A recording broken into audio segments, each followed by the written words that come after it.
Hello students, before I start this course, I wanted to touch on a few essential points for you to get the most out of it. First of all, make sure you have read the prerequisites needed to follow the course. This is not a course for beginners. You really need some basic knowledge, some experience with programming, especially with PHP. Depending on your level of experience, it might be hard to follow the explanations because I will just go through the explanation assuming you know what I'm talking about. This course has a lot of technical content with a lot of code, so to help you solve some problems that may appear while you write the code, I have prepared some material that can be very useful. First, here at the beginning of the course, there is a lecture called FAQ. Before you ask me a question, check if your question hasn't already been answered there, okay? Several times it is faster for you to refer to the FAQ than to wait for my answer, okay? No matter how fast I answer. Also, all the lessons that require some additional knowledge have either extra materials or links to materials or pages. If you're watching this course on Udemy, you'll find such links in each of the lessons by clicking on an icon that looks like this one. On Skillshare, there will be notes at the end of the video, alright? I have also made available the codes for all the lessons in the course. They will help you compare your code with mine, alright? So if you are seeing errors or warnings on the screen, the first thing you'll do before you send me a question is to download the code for the lesson you're watching, replace your code with mine, and see if the error persists. Most of the time the error is because you typed something in wrong.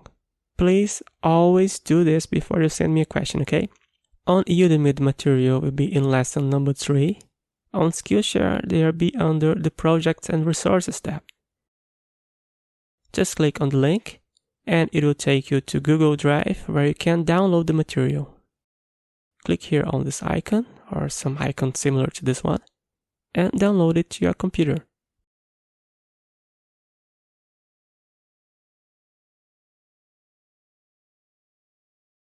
After you unzip it, you'll see that here you have all the files, everything divided into lessons.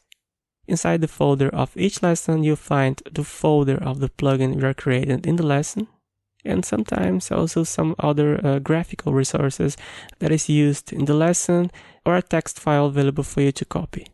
They will help you a lot to find errors in your code. As I said, you can replace all your files with mine, or replace just parts of your code with mine, or compare the codes in the course with the ones you are creating on your computer. A very good tool to help you find these errors is diffchecker.com. Here you can put your code with errors on the side here, and compare it with mine. This way you can find typos faster if that's the case. And there are other such tools. Just do a quick search on Google for code compare and you'll find others. Still talking about code, in some moments during the course you hear me asking you to copy some code that I have already prepared for the lesson.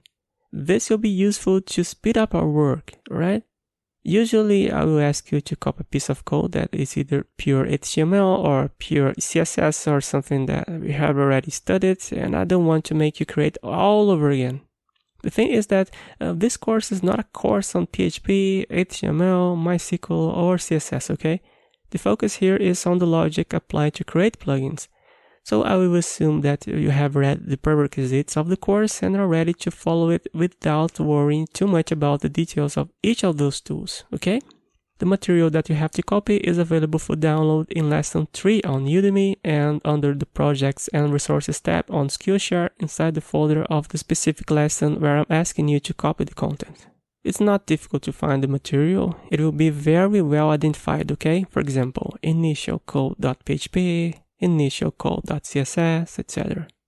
Another point to which I would like to call your attention. Follow the projects in the course to the letter, okay? Why I'm saying that? Because many students want to take shortcuts to learn, even when the subject is quite complex, like the one I want to teach on the course. So they want to follow the lessons and start developing their own plugin. Don't do that, okay? Only take shortcuts if you really know what you're doing, okay? Follow the course project lesson by lesson. Only after that, you try to apply what you learned in your own project. This makes your life easier and mine too, because it is almost impossible for me to provide support in a code that I don't know how it was written. Also remember that you have to copy some code snippets from my material during the course, so if you're not following the projects, you may get lost. Don't blame me if you don't follow my recommendations and get lost, okay? Still about the questions, in case they still persist, you can send your questions to me. Try to be very specific and clear in your questions, okay? For example, don't just say that you're having a problem X or Y.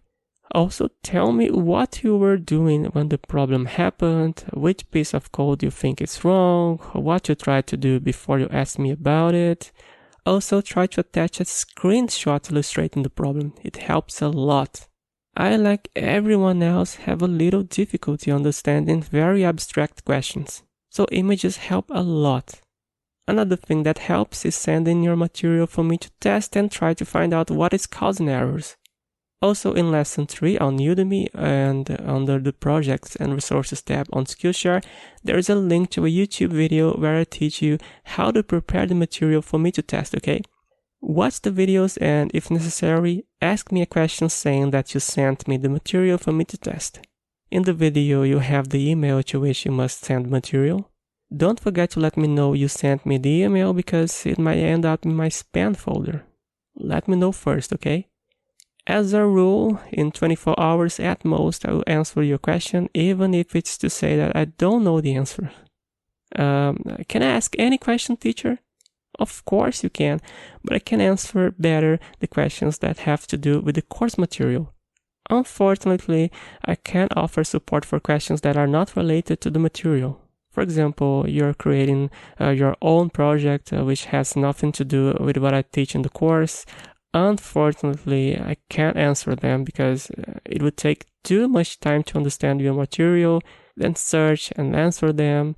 And unfortunately, with all my personal life and thousands of students all over the world, I don't have enough time to act as a consultant, okay? I'm currently alone taking care of all the details in several courses, so I hope you understand. Overall, I think you'll enjoy the course very much. It has been prepared with great care for most of my life, upon request from several students of my other courses also. You won't find the things I'll show you here out there. And I hope the course will greatly open your vision. I really tried hard to put everything that I think is important when it comes to plugin development into it. All in all, don't forget to have fun, guys. I'm always available to contribute to your growth. Thanks for listening and see you in the next video.